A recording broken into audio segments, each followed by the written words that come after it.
तो welcome class शुरू करते हैं लीवर सिरोसिस के सेकंड पार्ट के अंदर। फर्स्ट पार्ट के अंदर हमने पढ़ा था लीवर सिरोसिस के पैथोफिजियोलॉजी और लीवर सिरोसिस का टाइप के अंदर हमने 4 टाइप पढ़े थे। एक तो था अल्कोहल, एक था पोस्ट नेक्रोटिक, एक था बाइलरी, एक था कार्डियक। ठीक है, अब बात करते हैं लीवर सिरोसिस के अदर कॉजेस। जैसे सबसे पहले कोई भी हिपेटोटॉक्सिन्स ड्रग,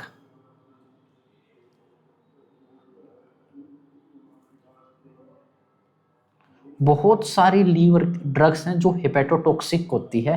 ठीक है, वो कोज करती हैं लीवर की डैमेज। हेपेटोटॉक्सिक ड्रग्स, ठीक है, बहुत सारी ड्रग्स होती है जो हेपेटोटॉक्सिक होती है। ठीक है, हिपेटोटॉक्सिक ड्रग्स। उसके बाद पूरी बॉडी के अंदर वेरियस ऐसे कंपाउंड होते हैं जो हिपेटोटॉक्सिन्स होते हैं। जैसे भाई हम बहुत सारी चीज़ें आजकल ऐसी कंज्यूम करते हैं, जैसे क्या जैसे भाई आजकल हर खाने के अंदर प्रिजर्वेटिव है। ठीक है, ये प्रिजर्वेटिव क्या है, एक तरह से लीवर के लिए टॉक्सिक सब्सटेंस है। ठीक है, हम अनफर्टिलाइज्ड या हम कहते हैं ना प्रोसेस्ड खाना खा लेते हैं कई बारी। ठीक है, ये वाली चीज़ें हम खाते हैं तो जिसकी जो भी एक लीवर टॉक्सिन का काम करती है। ठीक है, उसके बाद कुछ होता है इडियोपैथिक कोज।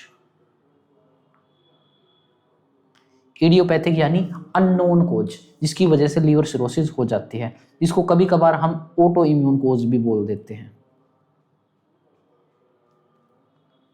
Auto immune causes. ठीक है, कई बार लीवर सिरोसिस कंजेनाइटल भी होता है, कभी कभार कुछ मेटाबॉलिक कोज भी होते हैं लीवर को जो डैमेज करते हैं।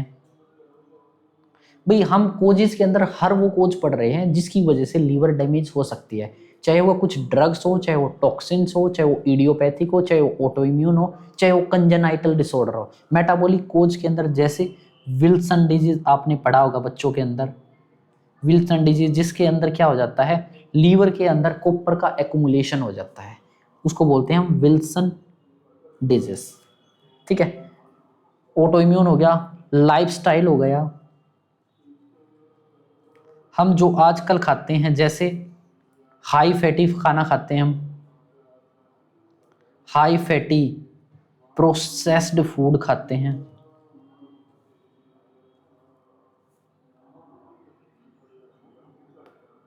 High fatty processed junk food खाते हैं, वो सभी क्या है, लीवर के लिए एक टॉक्सिक है। ठीक है, ये सारी चीजें, ठीक है, ये सारी चीजें क्या कर सकते हैं, लीवर को डैमेज करते हैं, ये सभी कोजेस। अब बात करते हैं हम इंपॉर्टेंट पार्ट लीवर का, क्लिनिकल फीचर्स, लीवर सिरोसिस के क्लिनिकल फीचर्स।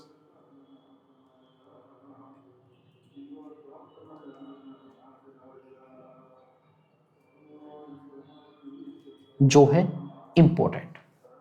ठीक है, हम क्लिनिकल फीचर पढ़ेंगे। सबसे पहले early clinical features. Clinical feature से मल्टीपल टाइम एमसीक्यू पूछे जाते हैं। ठीक है, सबसे पहले बात करेंगे अर्ली। सबसे पहले लीवर, देखो लीवर सिरोसिस जब भी होता है, लीवर डैमेज होता है ना, तो लीवर के अंदर वही सिम्टम्स बहुत स्लाइट आते हैं, बहुत ही माइल्ड सिम्टम्स आते हैं। ठीक है, तो उसके अंदर हम बात करेंगे वे फीचर्स जो स्टार्टिंग में आते हैं लीवर डैमेज होने पे। तो सबसे पहला फीचर जो आता है वो है फटीग। फटीग, पेशेंट थका थका महसूस करेगा। ठीक है, ये कोई बड़ी बात नहीं है, फटीग आजकल हर किसी के अंदर देखने को मिलेगी। ठीक है, फटीग, फटीग को कहा जाता है, ये है first earliest sign. Brunner and Suddarth book के अंदर इसको कंसिडर किया गया है फर्स्ट साइन जो देखने को मिलता है लीवर सिरोसिस के अंदर, तो इसलिए इसको करिए हाईलाइट, ये है first earliest sign of liver cirrhosis. उसके बाद कुछ और अर्ली साइन है, जैसे एनोरेक्सिया, भूख लगना बंद हो जाती है। उसके बाद नोजिया, वोमिटिंग, पेशेंट के अंदर नोजिया और वोमिटिंग देखने को मिलता है। ठीक है, और क्लिनिकल फीचर्स जैसे इनडाइजेशन होता है पेशेंट के अंदर, खाना डाइजेस्ट होना बंद हो जाता है। पेशेंट का अनएक्सप्लेन्ड वेट लॉस हो जाता है।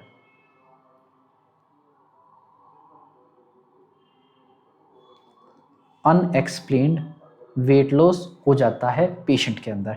ये सभी थे अर्ली फीचर्स, ठीक है, जो किसी भी लीवर सिरोसिस के पेशेंट के अंदर देखने को मिल सकते थे, जिसके अंदर सबसे इंपॉर्टेंट था फटीग, ठीक है। उसके बाद अब बात करते हैं हर सिस्टम वाइज हर एक क्लिनिकल फीचर को। Now we talk system wise clinical features. जैसे सबसे पहले लीवर जीआईटी का पार्ट है, ठीक है, तो डाइजेस्टिव सिस्टम का फीचर्स। सबसे पहले बात करते हैं डाइजेस्टिव सिस्टम। डाइजेस्टिव सिस्टम के क्लिनिकल फीचर्स। सबसे पहले भाई लीवर के अंदर सिरोसिस हुआ है तो लीवर का साइज बढ़ जाएगा, यानी हिपेटोमीगैली।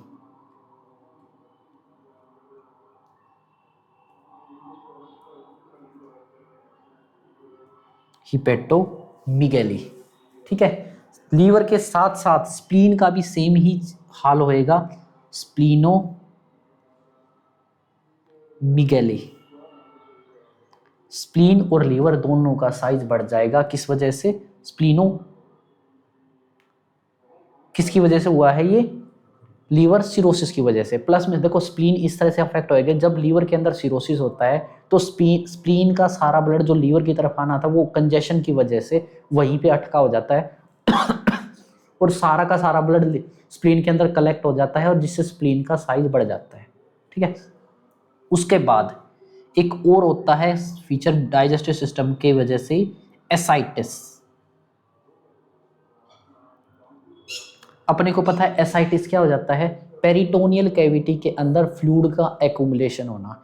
एसाइटिस के दो मेन कोज होते हैं। सबसे पहला कोज तो होता है पोर्टल वेन के अंदर ब्लड का वॉल्यूम बढ़ना, जिससे पोर्टल हाइपरटेंशन होता है, और पोर्टल हाइपरटेंशन ही डायरेक्ट कोज है एसाइटिस का।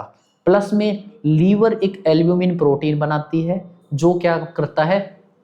ओनकोटिक प्रेशर को मेंटेन रखता है। लेकिन लीवर अगर सिरोसिस हो चुकी है जिससे प्रोटीन नहीं बनेगा, एल्ब्यूमिन नहीं बनेगा, जिससे ओनकोटिक प्रेशर डिक्रीज होएगा, जिससे पूरी बॉडी के अंदर स्वेलिंग आ जाएगी। तो एसाइटिस का दो कोज है, पोर्टल हाइपरटेंशन प्लस हाइपोएल्ब्यूमिनीमिया, ठीक है। ये चीज एसाइटिस क्यों हुआ है? Due to portal hypertension and hypoalbuminemia,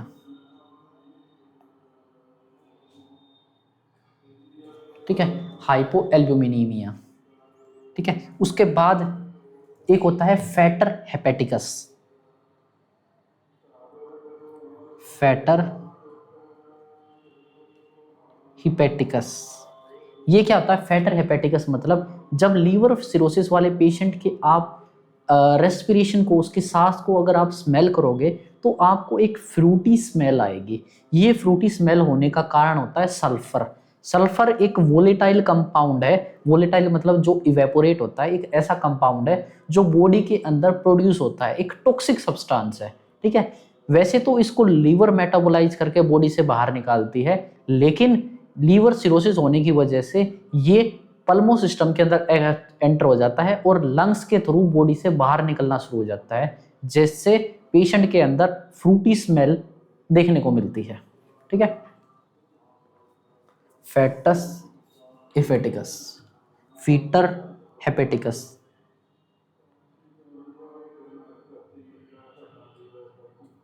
यानी फ्रूटी स्मेल।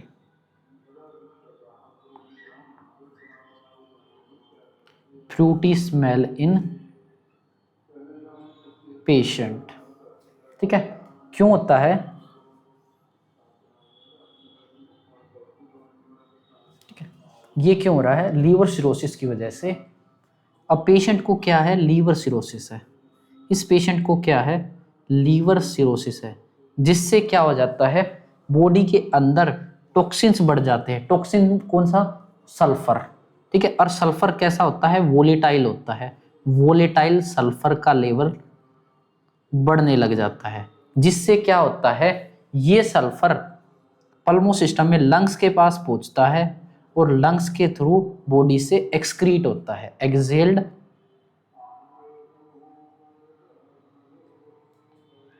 एक्सेल्ड होता है, एक्सेल्ड वाया रेस्पायरेशन। ठीक है, तो पेशेंट के अंदर ये एक्सेल होता है।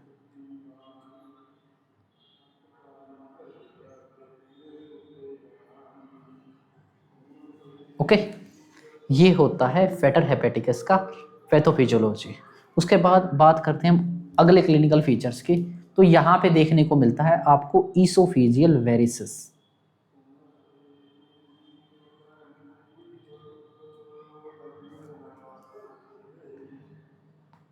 ईसोफेजियल वेरिसिस का कारण भी होता है, ईसोफेजियल वेरिसिस का कारण भी होता है पोर्टल हाइपरटेंशन। इसका कारण होता है पोर्टल हाइपरटेंशन। ठीक है, पोर्टल ईसोफेजियल वेरिसिस को हम आगे अलग टॉपिक के अंदर पढ़ेंगे। ठीक है, उसके बाद हेमरोइड वेरिसिस।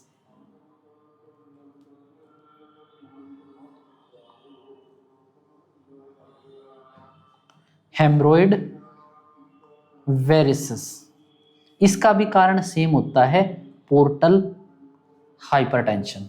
सेम रीजन होता है हेमरोइड वेरिसिस का भी, पोर्टल हाइपरटेंशन। इसको भी हम अलग टॉपिक के अंदर पढ़ेंगे। ठीक है, पोर्टल हाइपरटेंशन। अगर सिंपल वे में कहूं तो भाई देखो क्या होता है, ये लीवर है। ठीक है, लीवर के अंदर से ये है पोर्टल वेन। ठीक है, पोर्टल वेन के कई सारी ब्रांचेज होती हैं। ठीक है, एक ब्रांच जाती है ईसोफेगस को और एक ब्रांच जाती है रेक्टल एरिया को। ठीक है, पोर्टल वेन के अंदर हाइपरटेंशन हो गया। ठीक है, क्यों हुआ है? क्योंकि लीवर के अंदर से आगे ब्लड पास नहीं हो पा रहा है, लीवर पूरी तरह से डैमेज हो चुकी, सारा ब्लड लीवर के पीछे ही अटका पड़ा है। ठीक है, तो पोर्टल वेन के अंदर हाइपरटेंशन हो गया, जिससे ये प्रेशर शिफ्ट हुआ ईसोफेजियल वेन के अंदर भी। ईसोफेजियल वेन के अंदर शिफ्ट हुआ तो ईसोफेगस के चारों तरफ से जो वेन थी उसके अंदर से ब्लड लीक शुरू हो गया। तो ऐसे ही रेक्टम की तरफ जो वेन्स थी, रेक्टम के अंदर, रेक्टम वेन के अंदर प्रेशर बढ़ाया, जिससे रेक्टम वेन रप्चर होके ब्लीड स्टार्ट हो गई, जिससे हो गया हेमरोइड वेरिसिस। बस हम इसको स्पेसिफिक अलग टॉपिक के अंदर भी पढ़ेंगे।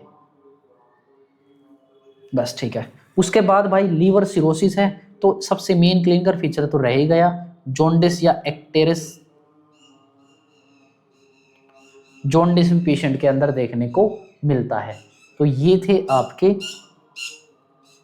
क्लिनिकल फीचर जो अपने को देखने को मिलते हैं डाइजेस्टिव सिस्टम के अंदर। ठीक है, अब बात करते हैं अगले फीचर्स। ठीक है, अब बात करते हैं हम अगले फीचर।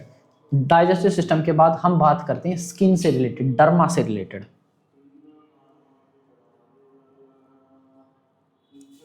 अब हम बात करते हैं स्किन से रिलेटेड क्या क्या फीचर देखने को अपने को मिलेंगे।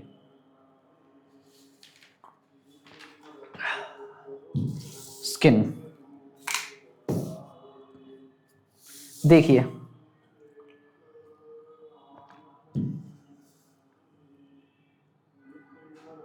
इन हैंड्स को देखिए। ठीक है, ये यहाँ पे हाथ में क्या हो रहा है, रेड रेड कलर के रैशेस से बने हुए हैं। ठीक है, इनको बोलते हैं हम पाल्मर एरिथमा। ठीक है, इसको बोलते हैं हम पाल्मर एरिथमा। ये आपके डर्मा के रिलेटेड फीचर है जो आपको लीवर सिरोसिस के अंदर देखने को मिलते हैं। ठीक है, सबसे पहले लिखेंगे हम पाल्मर एरिथमा।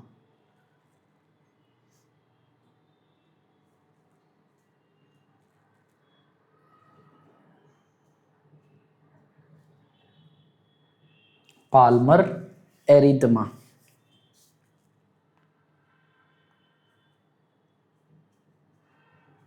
ठीक है, पाल्मर एरिथमा मतलब रेड कलर के पाम्स, यानी रेड पाम्स। ठीक है, पहले तो पाल्मर एरिथमा देखो। अब सेकेंड क्लिनिकल फीचर होता है यहाँ पे spider एंजियोमा।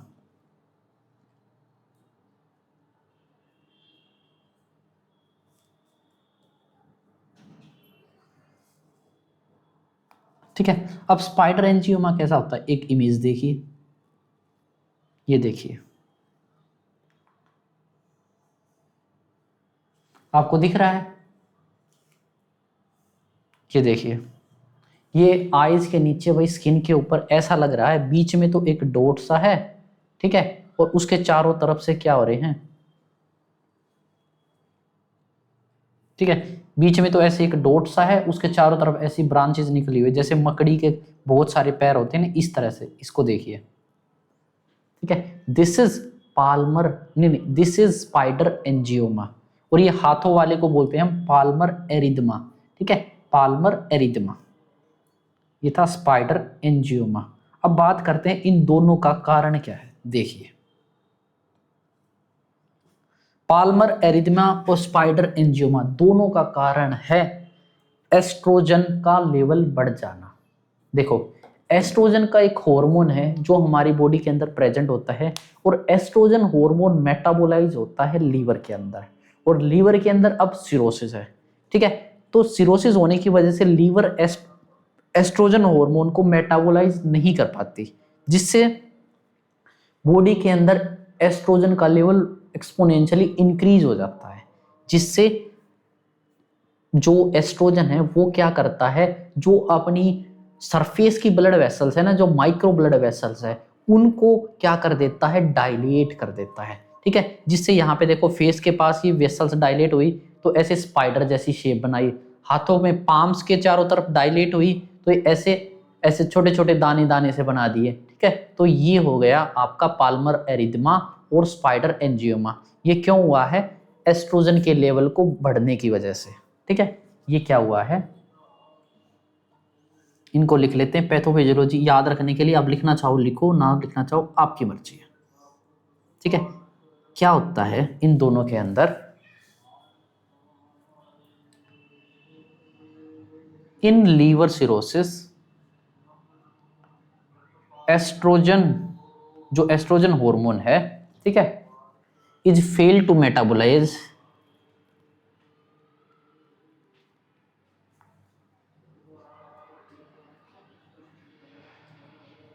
Is fail to metabolise in liver, क्योंकि लीवर के अंदर सिरोसिस हो रहा है, लीवर सिरोसिस की वजह से लीवर के अंदर ये मेटाबोलाइज नहीं हो पाता, जिससे क्या हो जाता है, एस्ट्रोजन का लेवल बढ़ जाता है बहुत ज्यादा। एस्ट्रोजन का लेवल बढ़ने की वजह से एस्ट्रोजन क्या करता है, वैसोडाइलेशन कोज करता है,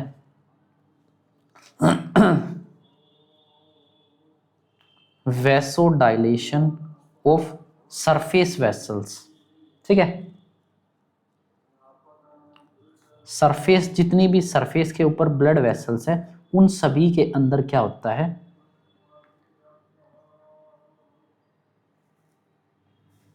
डायलेशन हो जाता है, ठीक है, इंक्रीज एस्ट्रोजन, ठीक है।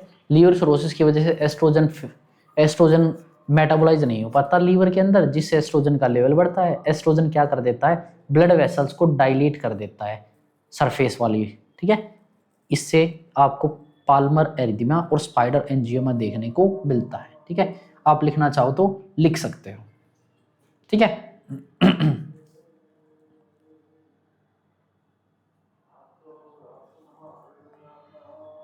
ओके, ये चीज। उसके बाद अगला फीचर है प्रूराइटस।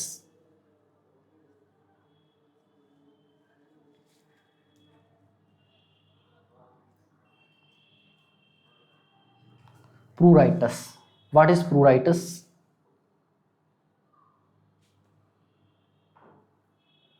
प्रूराइटिस मतलब इचिंग। जब लीवर का काम होता है वही टॉक्सिन्स को बाहर निकालना, और लीवर अगर फेल हो गई तो बॉडी के अंदर से टॉक्सिन्स बाहर नहीं निकल पाते, जिससे क्या हो जाता है, ये टॉक्सिन स्किन के अंदर एक्यूमुलेट होना शुरू हो जाते हैं, जिससे क्या हो जाता है, लीवर के अंदर स्किन के अंदर एक्यूमुलेट होने की वजह से पेशेंट को इचिंग होनी स्टार्ट हो जाती है, ठीक है। तो ये था प्रूराइटिस। उसके बाद एक और क्लिनिकल फीचर है कैपट मेडुसे। अब ये कैपट मेडुसे क्या होता है, देखिए इमेज देखिए, ये है आपकी कैपट मेडुसे, ठीक है। कैपट मेडुसे, ये क्या होता है, जो अपने एब्डोमिनल एरिया है ना, यहाँ की वेन्स को पोर्टल हाइपरटेंशन की वजह से ये डायलेट हो जाती है, एब्डोमिनल एरिया के चारों तरफ ये क्या हो जाती है, डायलेट हो जाती है, ठीक है। इसको बोलते हैं कैपट मेडुसे, ठीक है। इसका कोज क्या है, कैपट मेडुसे का पोर्टल हाइपरटेंशन।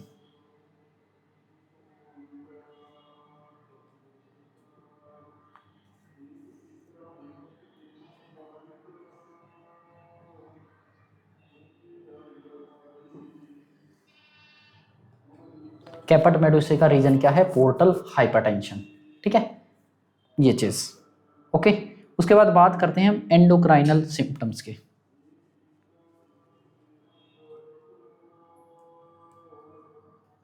अब बात करते हैं हम एंडोक्राइनल फीचर्स की, जिसका एंडोक्राइनल फीचर का सभी का एक ही कोज है, एस्ट्रोजन का लेवल बढ़ जाना, और एस्ट्रोजन का लेवल ज्यादा होने से एस्ट्रोजन टेस्टोस्टेरोन का इम्बैलेंस हो जाता है, ठीक है। तो इन सभी एंडोक्राइनल जितने भी फीचर है ना, सभी का एक ही कारण है, रूट कोज एस्ट्रोजन, ठीक है, एस्ट्रोजन का लेवल ज्यादा हो जाना। एंडोक्राइनल फीचर्स देखने को मिलते हैं मेल के अंदर, जैसे गाइनोकोमेस्टिया,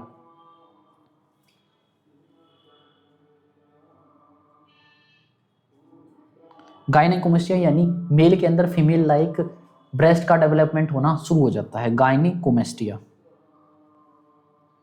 ठीक है, गायनेकोमेस्टिया ओके। उसके बाद अगला फीचर है testicular atrophy.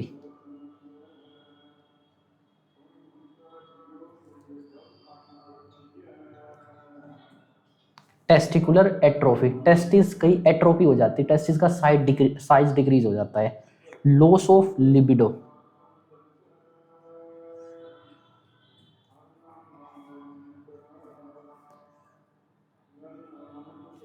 Loss of libido, person के अंदर लिबिडो डिक्रीज हो जाता है, यानी सेक्सुअल डिजायर कम हो जाती है, ठीक है। फीमेल के अंदर, ये तो थे मेल के अंदर, अब बात करते हैं फीमेल के अंदर मेंस्ट्रुअल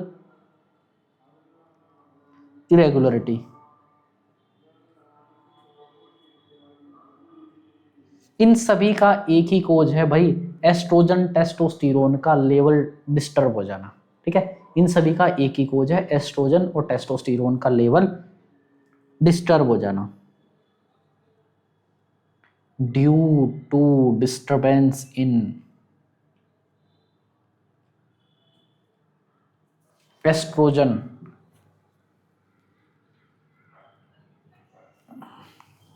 ठीक है, oestrogen testosterone imbalance.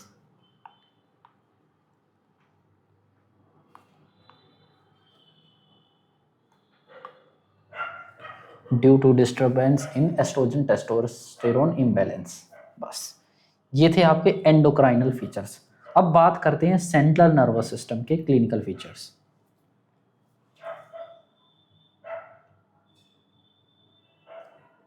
Central nervous system के क्लिनिकल फीचर्स, जैसे देखो, सेंट्रल नर्वस सिस्टम के जितने भी क्लिनिकल फीचर है उनका एक ही कोज होता है, वो होता है अमोनिया। लीवर का मैंने फंक्शन बताया था, लीवर जब मैंने एनाटॉमी फिजियो पढ़ा रहा था तो लीवर के अंदर मैंने बताया था, लीवर डी अमाइनेशन करता है, हाईली टॉक्सिक अमोनिया को यूरिया में कन्वर्ट करता है, ठीक है। अमोनिया कहाँ से आ रहा है, प्रोटीन मेटाबॉलिज्म का एक वेस्ट प्रोडक्ट है, ठीक है। अमोनिया को बॉडी से बाहर निकालने के लिए यूरिया में कन्वर्ट किया जाता है, और ये काम करती है लीवर, और लीवर के अंदर हो गया है सिरोसिस, जिससे अमोनिया यूरिया में कन्वर्ट नहीं हो पाएगा, जिससे अमोनिया क्या करेगा, ब्लड के अंदर बढ़ना लग जाएगा। ब्लड के अंदर बढ़ता बढ़ता ये अमोनिया ब्लड ब्रेन बैरियर को क्रॉस करके सीधा ब्रेन के टिश्यूज के अंदर चला जाएगा, और ब्रेन पेरेन्काइमा के अंदर तुरंत एब्जॉर्ब हो जाएगा, जिससे ये नर्व कंडक्शन के अंदर प्रॉब्लम क्रिएट करने लग जाएगा, जिससे पेशेंट के अंदर सारे सेंट्रल नर्वस सिस्टम के क्लिनिकल फीचर्स आएंगे। सबसे पहले जैसे पेशेंट के अंदर देखने को मिलेगा कंफ्यूजन, उसके बाद पेशेंट को स्टार्ट हो जाएगा डेलीरियम,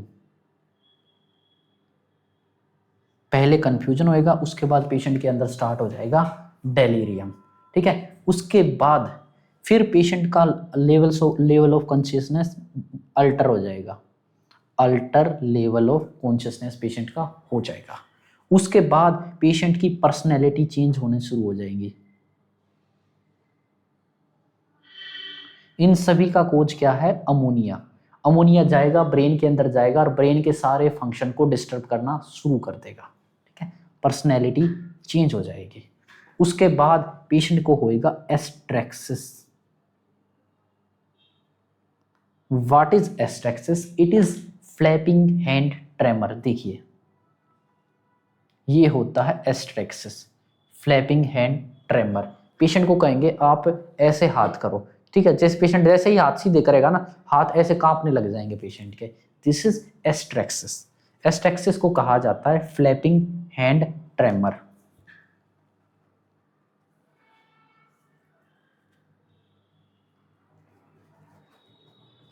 फ्लैपिंग हैंड ट्रेमर, ठीक है, दिस इज एस्ट्रेक्सिस। इसका कारण क्या है? अमोनिया ब्रेन के अंदर पहुंच जाना, ठीक है, एस्ट्रेक्सिस। उसके बाद है हिपेटिक एन्सेफेलोपैथी। हिपेटिक एन्सेफेलोपैथी,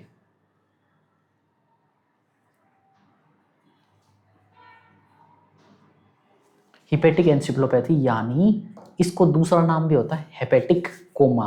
ये क्या होता है? जब ये सबसे सीवियर फॉर्म के अंदर, एक सीवियर फॉर्म है बिल्कुल अमोनिया का बढ़ने का, ठीक है, this is the severe complication of liver cirrhosis, जिसके अंदर अमोनिया का लेवल इतना ज़्यादा बढ़ जाता है कि वो ब्रेन के फंक्शन को पूरी तरह से फिनिश कर देता है, ठीक है, एक सीवियर फॉर्म है। वैसे ये रिवर्सिबल है, एक लाइफ थ्रेटनिंग कंडीशन है। क्या? हेपेटिक एन्सेफेलोपैथी, एक serious life threatening irreversible condition, ठीक है, किसकी वजह से? अमोनिया का लेवल बढ़ने की वजह से, ठीक है।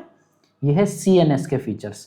उसके बाद बात करते हैं हम रीनल सिस्टम के क्लिनिकल फीचर्स। अब बात करते हैं रीनल सिस्टम के क्लिनिकल फीचर जो देखने को मिलते हैं आपको लीवर सिरोसिस के अंदर, ठीक है। तो रीनल सिस्टम के फीचर्स की बात करें तो रीनल सिस्टम के अंदर एक ही क्लिनिकल फीचर हम पढ़ेंगे, वो है हिपैटोरीनल सिंड्रोम।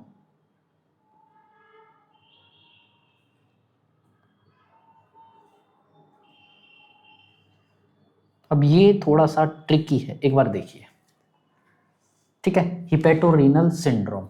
अब लीवर सिरोसिस वाले पेशेंट के अंदर तो भाई पोर्टल हाइपरटेंशन है, यानी पोर्टल वेन के अंदर बहुत सारा ब्लड कलेक्ट है, ठीक है, तो बहुत सारा ब्लड है वो लीवर से बाहर नहीं जा पा रहा है, लीवर के पास ही अटका पड़ा है, पोर्टल वेन के अंदर अटका पड़ा है, ठीक है। ये क्या है? देखिए ये आपकी लीवर है,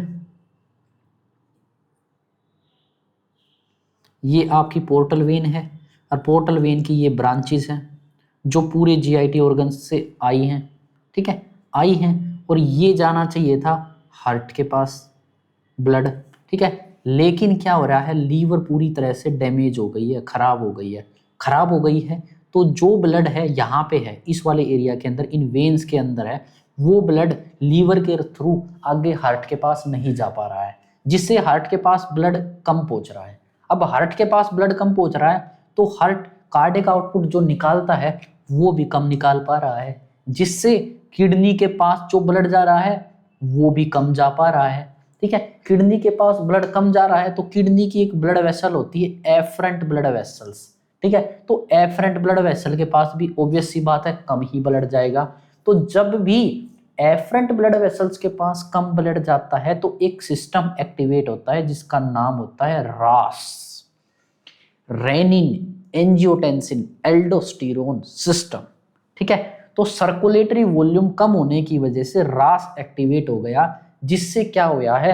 रीनल ब्लड वेसल्स का वैसो कॉन्स्ट्रिक्शन हो जाता है। आपने पढ़ा होगा ये रास सिस्टम के अंदर रीनल ब्लड वेसल्स का वैसो कॉन्स्ट्रिक्शन हो जाता है। जहां पे ब्लड का वॉल्यूम पहले से ही कम था वहां पे ब्लड वेसल्स का और वैसो कॉन्स्ट्रिक्शन हो गया, वे और नैरो हो गई, जिससे ब्लड और कम जाने लग गया, ठीक है। उससे क्या होएगा? रास फिर एक्टिवेट होएगा, क्योंकि भाई वॉल्यूम तो है ही नहीं, अब वॉल्यूम कॉन्स्ट्रिक्ट कर लो या डायलेट कर लो, कुछ भी कर लो, वॉल्यूम तो जितना है उतना ही है, ठीक है। तो रास के एक्टिवेट क्यों हो रहा है? कि भाई प्रेशर कम हुआ है।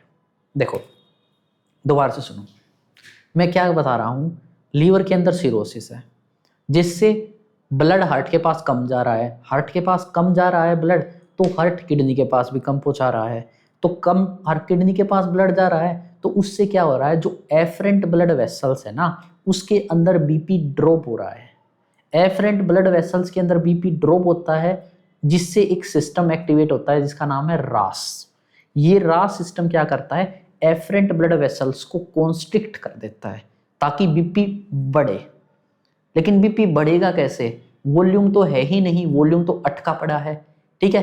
तो रास सिस्टम एक्टिवेट होने के बाद वॉल्यूम नहीं बढ़ रहा, उससे क्या होगा, रास सिस्टम फिर फर्दर एक्टिवेट होकर और वैसो कॉन्स्ट्रिक्शन करेगा कि भाई अब प्रेशर बढ़ जाए, ठीक है। प्रेशर बढ़ेगा कैसे, जब वॉल्यूम ही नहीं है, तो बार बार ये रीएक्टिवेशन होने से रास के किडनी के पास जितना भी ब्लड आ रहा है ना, वो भी आना बंद हो जाएगा और किडनी डैमेज हो जाएंगी, एक्यूट किडनी फेलियर हो जाएगा, ठीक है। तो ये है हिपेटोरीनल सिंड्रोम, ठीक है।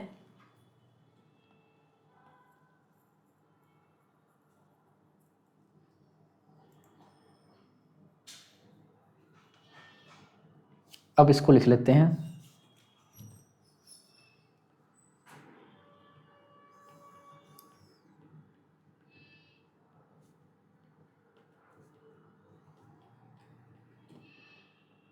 Due to portal hypertension, decrease circulating volume,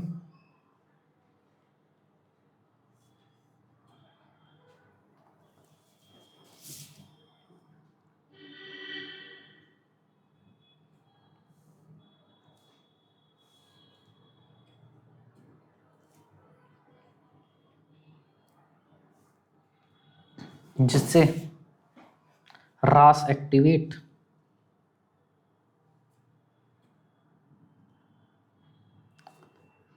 जिससे रीनल वैसोकॉन्स्ट्रिक्शन,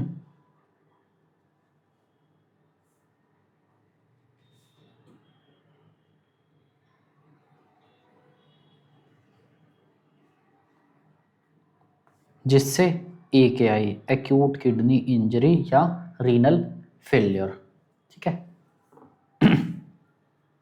ये है आपका हिपेटोरीनल सिंड्रोम जो रीनल सिस्टम के अंदर देखने को मिलता है। उसके बाद बात करते हैं ब्लड रिलेटेड क्लिनिकल फीचर्स,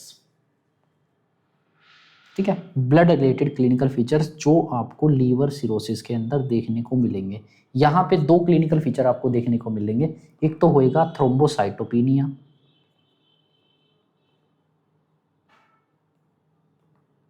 ठीक है। थ्रोम्बोसाइटोपिनिया का कोज क्या है कि एक थ्रोम्बोसाइट्स को प्रोड्यूस होने के लिए एक हार्मोन की जरूरत होती है, थ्रोम्बोपोएटिन, वो लीवर के द्वारा ही प्रोड्यूस होता है, ठीक है। ये क्यों हो रहा है, because thrombopoietin is produced in liver, और लीवर के अंदर तो पहले ही सिरोसिस है, तो लीवर तो अपना काम कर ही नहीं पा रही है, तो थ्रोम्बोपोएटिन रिलीज होएगा नहीं, जिससे थ्रोम्बोसाइट्स का लेवल कम हो जाएगा। ये चीज सेकेंड, लीवर सिरोसिस की वजह से ब्लड का क्लिनिकल फीचर ब्लीडिंग टेंडेंसी, एक तो थ्रोम्बोसाइटोपिनिया है, प्लस में क्लोटिंग फैक्टर्स की भी एबनॉर्मलिटी है, क्योंकि लीवर के अंदर क्लोटिंग फैक्टर स्टोर होते हैं, ठीक है। लीवर 2, 7, 9, 10 वो आपको पता ही है, लीवर वहां पे प्रोड्यूस भी करती है, ठीक है। तो लिखेंगे इसके दो कारण हैं, ड्यू टू सबसे पहले तो थ्रोम्बोसाइटोपिनिया,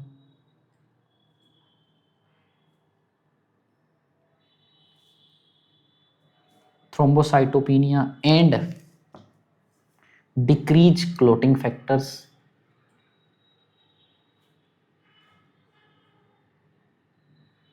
लीवर ही नहीं है तो कहाँ के क्लोटिंग फैक्टर्स, ठीक है। तो ये था ब्लड रिलेटेड क्लिनिकल फीचर्स।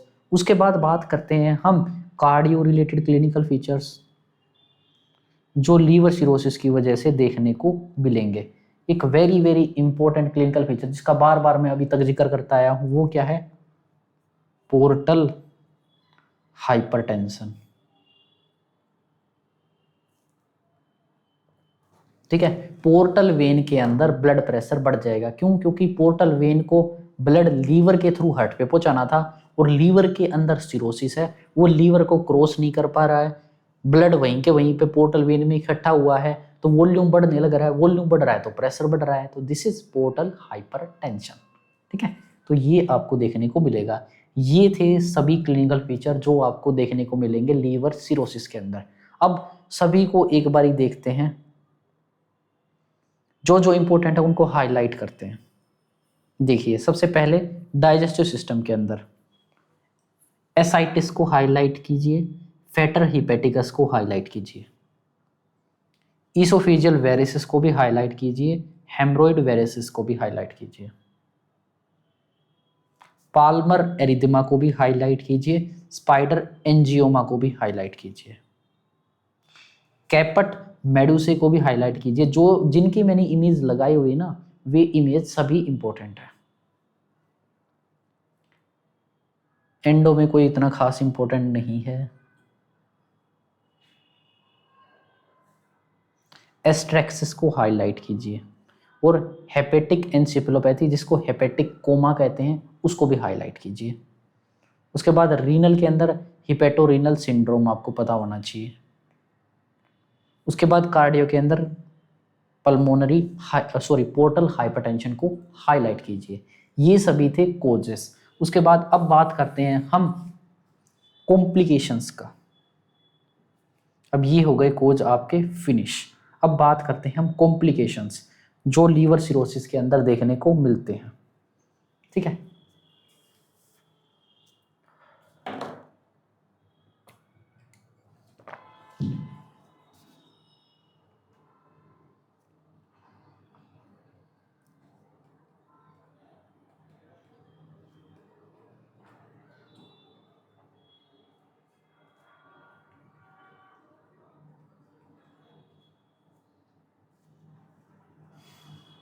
सबसे पहला कॉम्प्लिकेशन है वो है हेपेटिक एन्सेफेलोपैथी।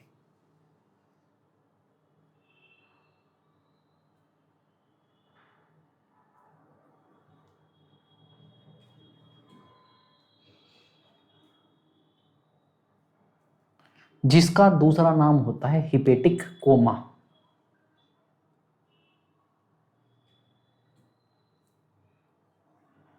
क्या नाम होता है? Hepatic coma. देखिए, ये क्या है? एक लाइफ थ्रेटनिंग रिवर्सिबल कॉम्प्लिकेशन है। ठीक है, ये क्या है? इसका रीजन क्या है? देखो भाई, लीवर का काम होता है अमोनिया को यूरिया में कन्वर्ट करना, और लीवर के अंदर हो गया है सिरोसिस, यानी लीवर हो गई फेल, जिससे लीवर अमोनिया को यूरिया में कन्वर्ट नहीं कर पाएगी। तो ये अमोनिया का लेवल बॉडी के अंदर बढ़ता जाएगा, बढ़ता जाएगा, और ये अमोनिया ब्लड ब्रेन बैरियर को क्रॉस करके ब्रेन में पहुंच जाएगा, और ब्रेन के अंदर जाके ब्रेन का पेरेन्काइमल टिश्यू इस अमोनिया को एब्जॉर्ब कर लेगा, जिससे एक कंडीशन क्रिएट होती है जिसको बोलते हैं हेपेटिक एन्सेफेलोपैथी। ठीक है, तो लिखेंगे it is a life threatening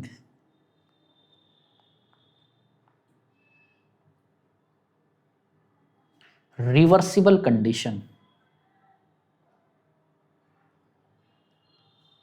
ठीक है, लाइफ थ्रेटनिंग है, रिवर्सिबल है। क्यों? क्योंकि टाइमली अगर हम इसको ट्रीटमेंट करना शुरू कर दें ना, तो जो डैमेज हुआ है ना वो रिवर्स हो जाता है, जो ब्रेन का डैमेज हुआ है वो रिवर्स हो जाता है।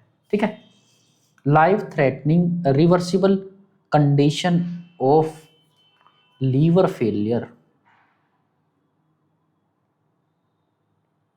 ठीक है, जिसके अंदर in which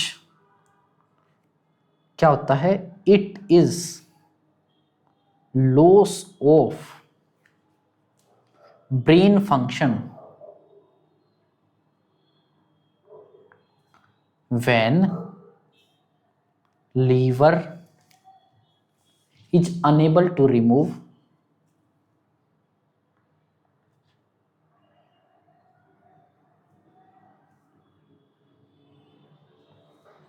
ammonia from body।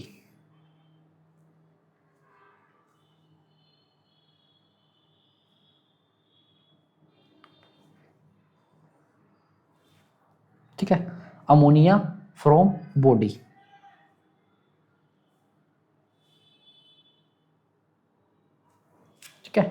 ये एक ब्रेन फंक्शन का लॉस हो जाना है जब when liver is unable to remove ammonia from body, जब बॉडी से अमोनिया बाहर नहीं निकल पाता।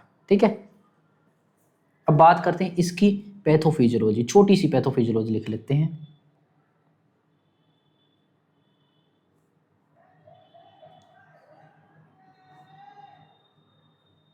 जो मैंने आपको बताई है वही पैथोफिजियोलॉजी। ठीक है, किसी भी रीजन की वजह से लीवर सिरोसिस हुआ, ठीक है, लीवर सिरोसिस होने की वजह से क्या हुआ है, बॉडी के अंदर अमोनिया का लेवल बढ़ने लग गया, इंक्रीज अमोनिया। ठीक है, ब्लड के अंदर बढ़ गया, वही लो जी, ब्लड के अंदर बढ़ गया। अब ये अमोनिया जाएगा ब्रेन के पास, कैसे, क्रॉस करके ब्लड ब्रेन बैरियर। आप मेरे को ये बताओ, ब्लड ब्रेन बैरियर कौन से सेल फॉर्म करते हैं, एस्ट्रोसाइट सेल्स। ठीक है, ब्लड ब्रेन बैरियर को क्रॉस कर गया, अब ये पहुंच गया ब्रेन के अंदर। अब क्या होंगे, जो ब्रेन सेल है इस अमोनिया को एब्जॉर्ब कर लेंगे, ब्रेन सेल्स एब्जॉर्ब अमोनिया, इस अमोनिया को एब्जॉर्ब कर लेंगे ब्रेन के सेल। ठीक है, जिससे क्या होएगा, ब्रेन के लॉस ऑफ ब्रेन फंक्शन, जिससे ब्रेन का फंक्शन लॉस हो जाएगा। ठीक है, लॉस ऑफ ब्रेन फंक्शन। ठीक है,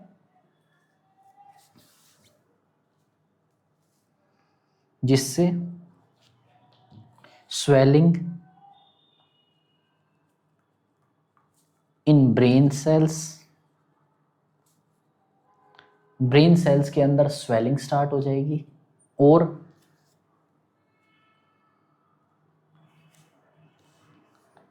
फाइनली हो जाएगी एनसिफेलोपैथी,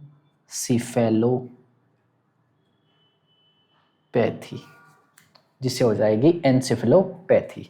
अब बात करते हैं इस ब्रेन एनसिफेलोपैथी या हिपेटिक कोमा जो है, इसके क्या क्लिनिकल फीचर्स होते हैं, क्या सिम्टम्स देखने को अपने को मिलते हैं।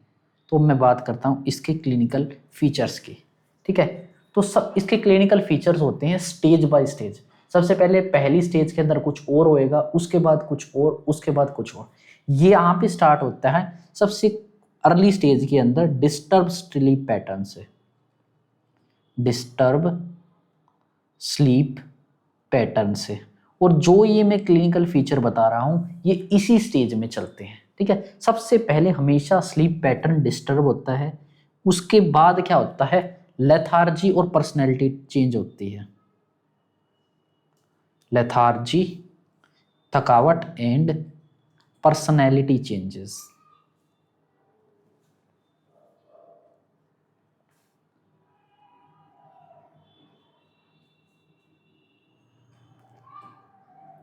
पर्सनैलिटी चेंजेस होती हैं। ठीक है, सबसे पहले लेथार्जी होती है, उसके बाद सबसे पहले डिस्टर्ब स्लीप पैटर्न, उसके बाद लेथार्जी और पर्सनैलिटी चेंज, उसके बाद फिर अमोनिया का लेवल धीरे धीरे बढ़ता है, फिर उसके बाद क्या होएगा, verse mental confusion.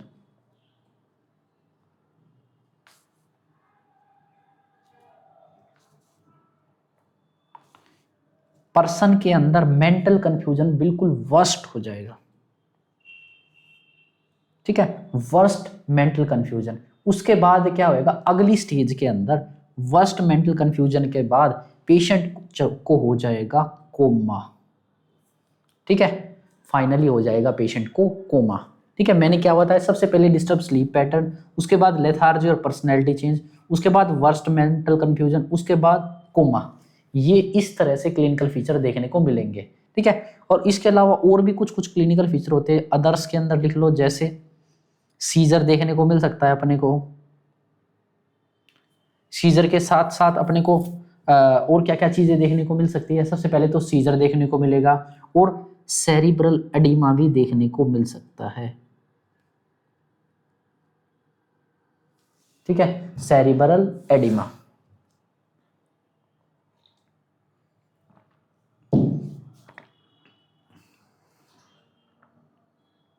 Cerebral oedema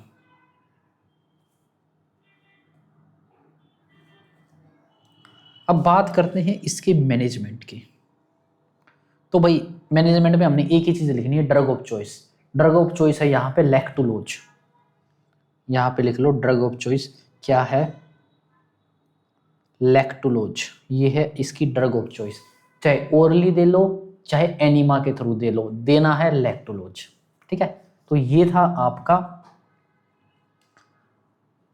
hepatic coma या हेपेटिक एनसेफेलोपैथी।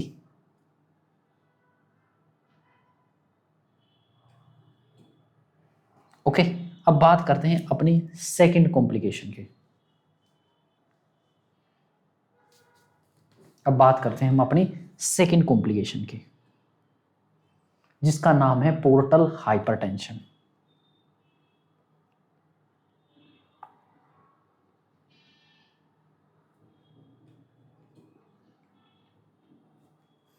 ठीक है,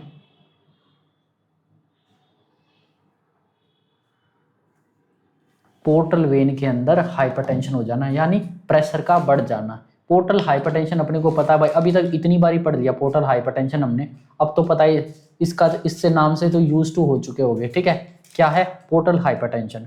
अपने को पहले तो ये बताओ पोर्टल वेन का प्रेशर कितना होता है।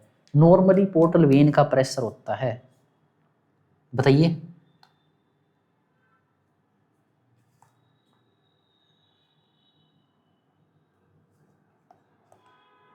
5 से 10 mmHg, बस इतना होता है portal vein pressure,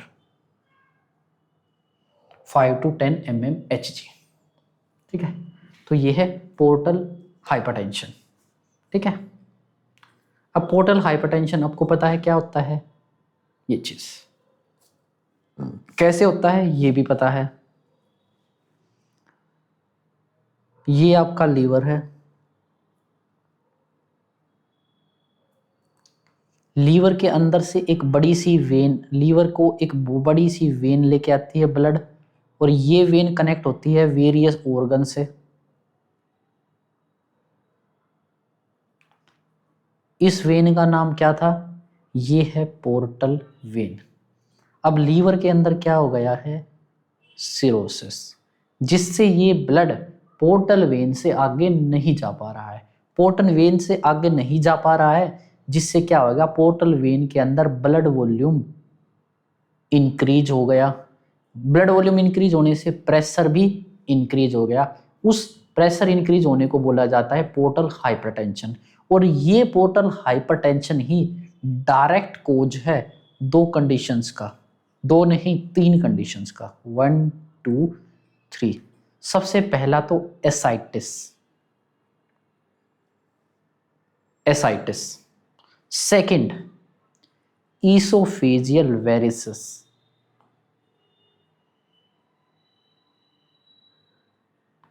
third हेमरोइड,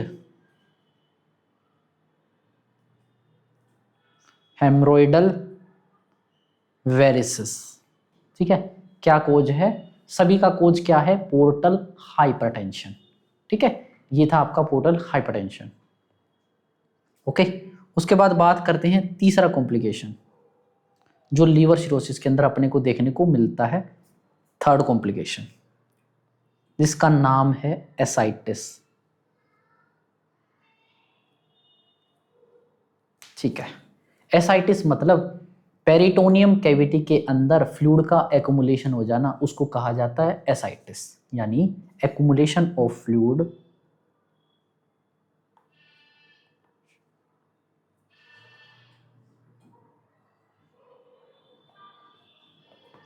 accumulation of fluid in peritoneal cavity। ठीक है, इन पेरिटोनियल कैविटी। अब बात करते हैं एसाइटिस का कोज। जो एसाइटिस का कोज होता है, एक तो होता है पोर्टल हाइपरटेंशन, सबसे पहले तो सबसे मेन कोज है पोर्टल हाइपरटेंशन। अब ये पोर्टल हाइपरटेंशन से कोज कैसे हुआ देख लेते हैं। पोर्टल वेन के अंदर ब्लड वॉल्यूम ज़्यादा है, जिसकी वजह से हाइपरटेंशन है। उससे क्या हो रहा है, जो ब्लड है, वीनस ब्लड है, वो आके नहीं जा पा रहा है, हार्ट के पास नहीं जा पा रहा है, जो ब्लड जहाँ है वो वहीं पे अटका पड़ा है। इतना समझ में आ गया? बस अब देखो, ठीक है, वीनस कंजेशन हो गया है। ये था पहला, वीनस कंजेशन इन हेपेटिक कैपिलरीज।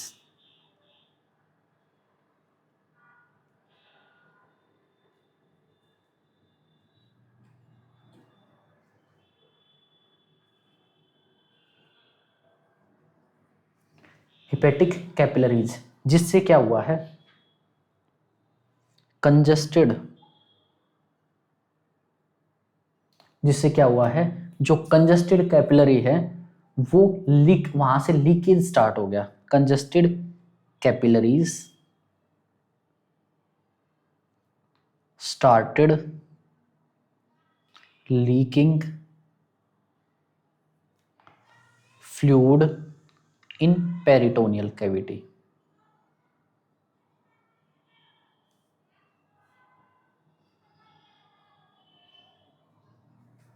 इन पेरिटोनियल कैविटी, ये था इसका कोज, पहला कोज। अब बात करते हैं सेकंड कोज, वो है हाइपो एल्ब्यूमिन ईमिया। ये है दो कोज, मेन कोज है पोर्टल हाइपरटेंशन एसाइटिस का, ठीक है। अब बात करते हैं इसका मैनेजमेंट। एसाइटिस का मैनेजमेंट क्या करेंगे भाई, एसाइटिस का मैनेजमेंट सबसे पहले भाई, हाइपो एल्ब्यूमिनीमिया है तो भाई पेशेंट को एल्ब्यूमिन चढ़ा दो, इंजेक्शन एल्ब्यूमिन दे दो। 20% दे सकते हैं, 5% वाला दे सकते हैं, आपकी मर्जी है, ठीक है, एल्ब्यूमिन दे देंगे। उसके बाद क्या करेंगे हम, पैरासेंटेसिस कर देंगे।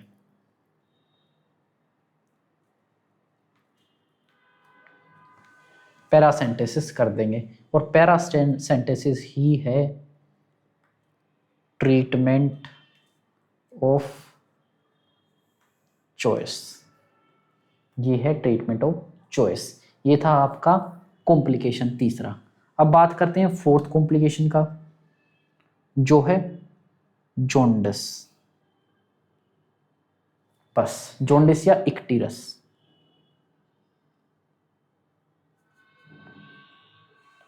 इक्टीरस,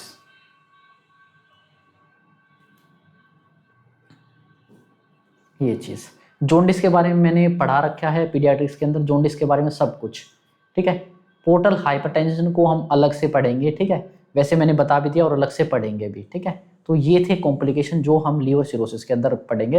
बाकी डायग्नोसिस और मैनेजमेंट हम नेक्स्ट लेक्चर में करेंगे, ठीक है। Thank you.